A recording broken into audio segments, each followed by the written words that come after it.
Assalamualaikum warahmatullahi wabarakatuh.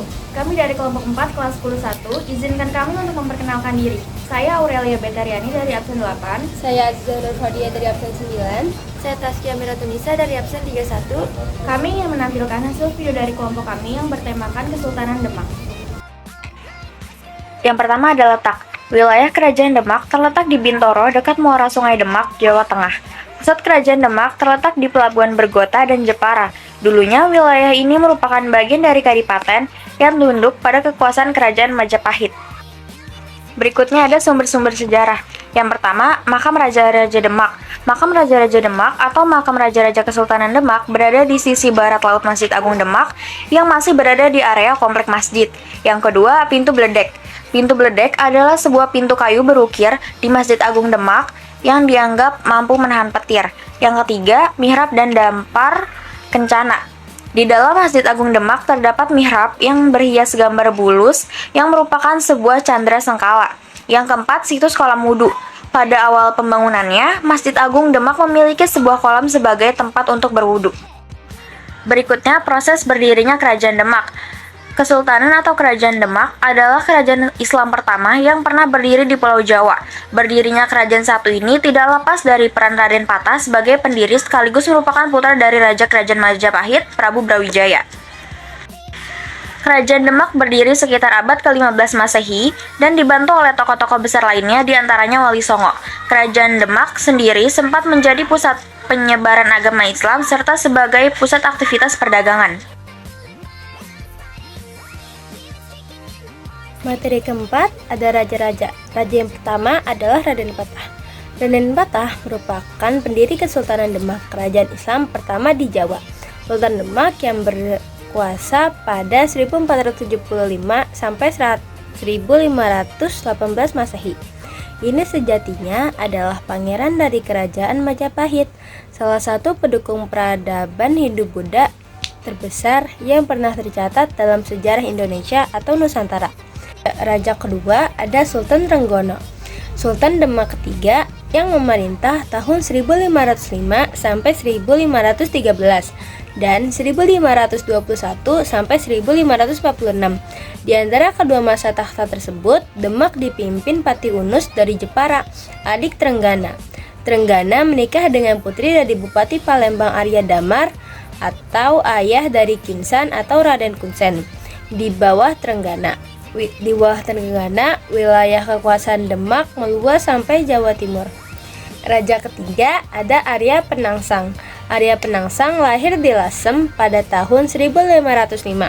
Merupakan putra pertama Pangeran Surowiyoto atau Raden Kikin atau sering disebut juga sebagai Pangeran Sekar Seda Lepen, putra dari Raden Patah, Raja Demak Bintoro. Dari kelima ada peristiwa penting. Pada tahun 1486 diadakan dakwah dan perluasan daerah Islam yang dilakukan Raden Patah untuk mengislamkan kerajaan Majapahit dengan jalan damai, dan ia berhasil mematahkan serangan Raja Giriwardhana dan Keiri. Lalu pada tahun 1521 Masehi menyerbu bangsa Portugis di Malaka dengan mengirim pasukan dipimpin oleh putranya Adipati Yunus. Karena Malaka sejak tahun 1511 Masehi sudah dikuasai oleh Portugis. Dari keenam ada keruntuhan kerajaan. Kematian Adipati Unus ternyata menjadi awal dari perselisihan keluarga kerajaan. Berdasarkan catatan Alik Al-Adim, dalam kerajaan-kerajaan Islam di Jawa, Sultan Trenggana dengan gelar Sultan Ahmad Abdul Arifin dinobatkan menjadi pemimpin Demak setelah kematian Pangeran Sabranglor pada 1521. Akan tetapi, diceritakan juga bahwa Sultan Trenggana membunuh Pangeran Sekar menjadi kandidat kedua Raja Demak sebelum pelantikan tersebut. Pangeran Sekar ini belakangan disebut sebagai Pangeran Sekar Sedaing Lepen karena ia meninggal di tepi sungai. Dendam Arya Penangsang akhirnya sudah terbalaskan dan ia resmi menjadi Sultan Demak kelima. Namun, anak Prawota yang bernama Arya Pengiri malah melanjutkan tali dendam tersebut karena kedua orang tuanya mati dibunuh Arya Penangsang. Kasus ini semakin rumit ketika pembunuhan bukan hanya dilakukan pada Prawoto, namun juga Raja Jepara yang meninggalkan istri bernama Ratu Kalinyamat. yang masih termasuk saudara Raja keempat Demak. Dari kejadian yang dinilai kejam ini, akhirnya beberapa kerajaan di bawah kuasa Demak memutuskan untuk memberontak pada tahun 1554.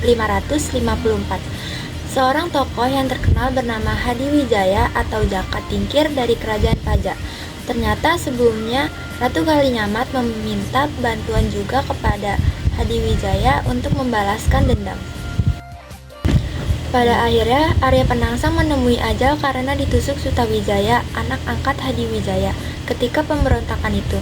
Menurut Ahwan Mukarram, dalam kerajaan-kerajaan Islam Indonesia, umur Kesultanan Demak juga berakhir saat itu, lalu wilayah kuasanya diambil alih. Selanjutnya itu adalah peninggalan-peninggalan kerajaan. Yang pertama ada Masjid Agung Demak. Masjid Agung Demak merupakan masjid kuno yang dibangun oleh Raden Patah pada abad ke-15 Masehi. Masjid ini terletak di Kampung Kauman, Kelurahan Bintaro, Demak, Jawa Tengah. Kedua, Dampar Kencana. Dampar Kencana merupakan peninggalan kerajaan Demak yang berwujud singgasana. Kursi kuno ini merupakan singgasana Raja-Raja Demak ketika mereka memerintahkan kerajaan Demak. Yang ketiga yaitu makam Sunan Kalijaga. Sunan Kalijaga merupakan salah satu wali sanga yang memiliki andil besar dalam penyebaran Islam di Pulau Jawa. Sunan Kalijaga meninggal pada tahun 1520 dan dimakamkan di desa Kadilangu, Demak. Yang keempat yaitu situs Kolam Wudhu. Situs Kolam Wudhu merupakan situs peninggalan sejarah masa Kesultanan Demak. Sesuai namanya, situs Kolam Wudhu dahulu digunakan sebagai tempat berwudhu wali sanga dan para santri Raden Fatah. Selanjutnya Saka Tatal dan Saka Majapahit. Saka Tatal atau Saka Guru merupakan 4 tiang utama yang berada di dalam Masjid Agung Demak. Seluruh tiang ini dibuat langsung oleh wali sanga. Yang terakhir itu pintu bledek. Pintu bledek atau pintu petir merupakan peninggalan kerajaan Demak yang berada di Masjid Agung Demak. Pintu bledek dipercaya sebagai gambar petir yang ditangkap dan digambar oleh Ki Ageng Selop.